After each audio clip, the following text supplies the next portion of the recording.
तर मित्रांनो नमस्कार. मी सुनील तुरकर प्रभात कट्टाच्या या नव्या मालिकेत आपलं पुन्हा एकदा स्वागत करतो. प्रभात क्राईमच्या एका यशस्वी वाटचालीनंतर आम्ही प्रभात कट्टा या नावाने एक नवीन यूट्यूब चॅनल आम्ही सुरू करत आहोत आणि या यूट्यूब चॅनलमध्ये आम्ही मराठी भाषेत राजकीय, आर्थिक, सामाजिक या विविध घटकांवर आम्ही उहापोह करणार आहोत.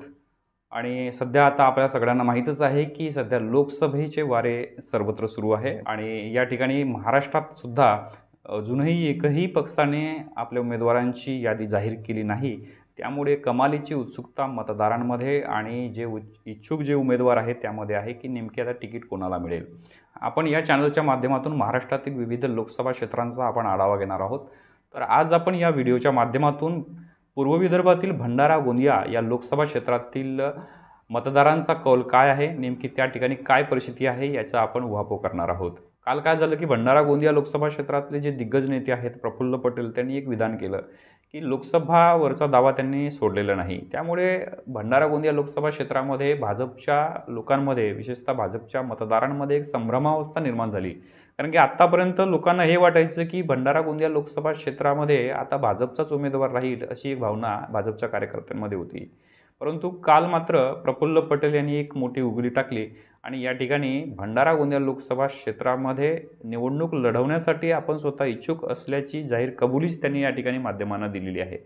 त्यामुळे भाजपच्या कार्यकर्त्यांमध्ये थोडीशी संभ्रम अवस्था निर्माण झालेली आहे. नेमकं प्रफुल्ल पटेल यांच्या म्हणण्याचा उद्देश काय होता हे मात्र अजूनही लोकांना समजलं नाही आहे.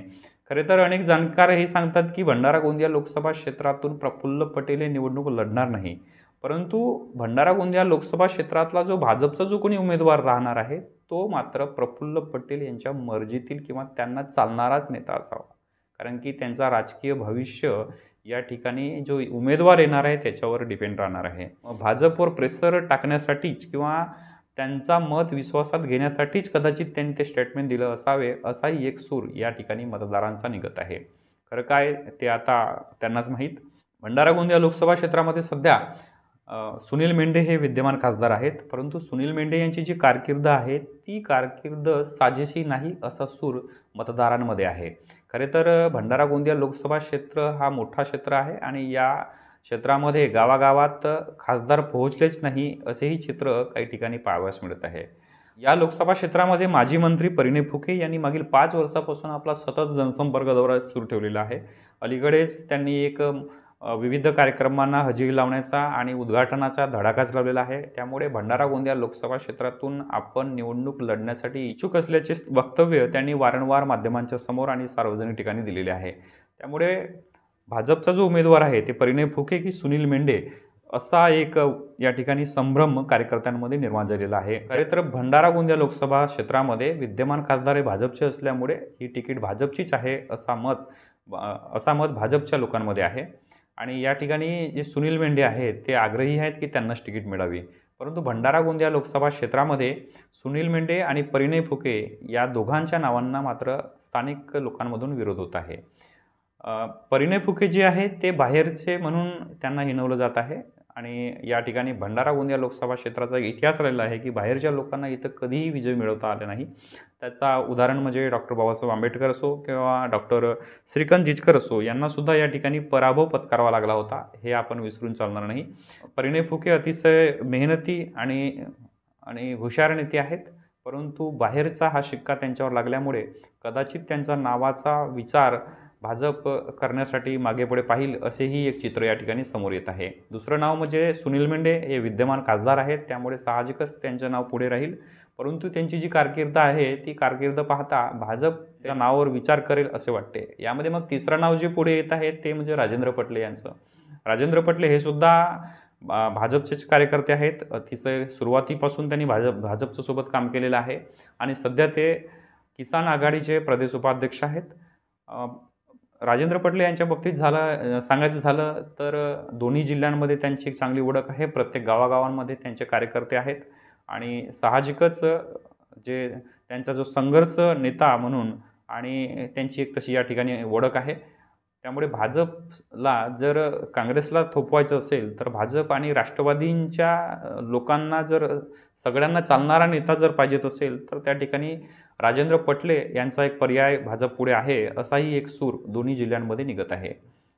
खरं तर भाजपचे आणि राष्ट्रवादी काँग्रेसचे वरून जरी सूत जुळले असले तरी ग्राउंड लेवलला मात्र तसे चित्र दिसत नाही. कारण गावागावामध्ये आत्तापर्यंत जी लढत होती ती राष्ट्रवादी काँग्रेस आणि भाजपची होती.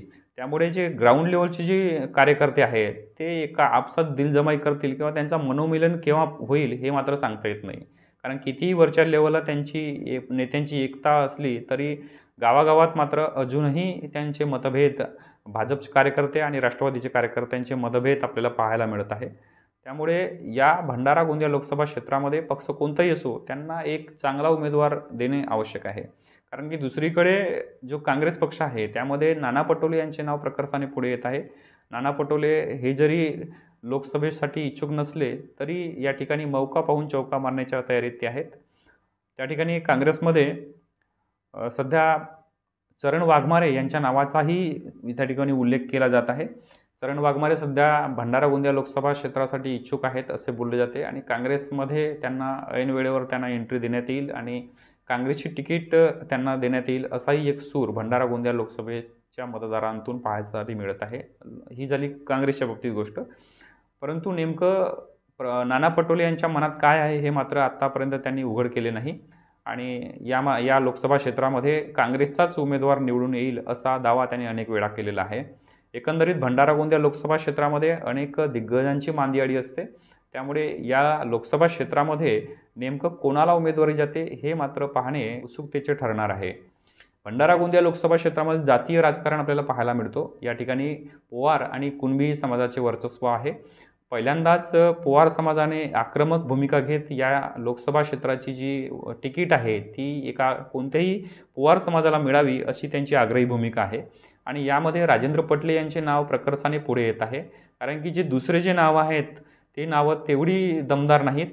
जे दोन्ही जिल्ह्यामध्ये चालतील किंवा ज्या दोन्ही जिल्ह्यामध्ये त्यांची ओळख असेल किंवा ग्राउंड लेवलवर ज्यांचे काम असेल असे भाजपकडे मात्र दुसरे कोणते चेहरे नाहीत. त्यामुळे परिणय फुके आणि सुनील मेंढे यांच्या नावाच्या नंतर राजेंद्र पटले यांचे नाव प्रकर्षाने पुढे येत आहे. खरं तर भाजप कोणत्याही राजकीय दबावाला किंवा कोणत्याही दबावाला किंवा आर्थिक दबावाला बळी न पडता यावेळेस जी भाजपची जी तिकीट वाटपाचे जे धोरण आहे ते अतिशय काटेकोरपणे राहणार आहे. कारण की भाजपने 400 पार असा नारा दिलेला आहे. त्यामुळे तिकीट वाटप करताना भाजप मात्र अतिशय काटेकोरपणे त्याचा निकष लावणार आहेत. त्यामुळे यावेळेस भाजप जी आहे तिकीट वाटप करताना अतिशय सावध पवित्रा घेत असल्याचे आपल्याला पाहायला मिळत आहे.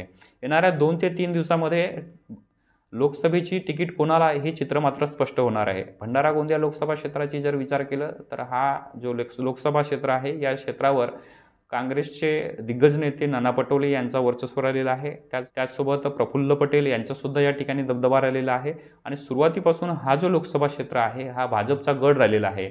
या ठिकाणी अनेक चमत्कार पाहायला मिळालेले आहेत. अनेक छोट्या छोट्या नेत्यांनी दिग्गजांना या ठिकाणी पराभूत केलेले आहे. एकंदरीत भाजपची किंवा काँग्रेसची तिकीट कोणाला हे मात्र 2 ते 3 दिवसामध्ये स्पष्ट होणार आहे.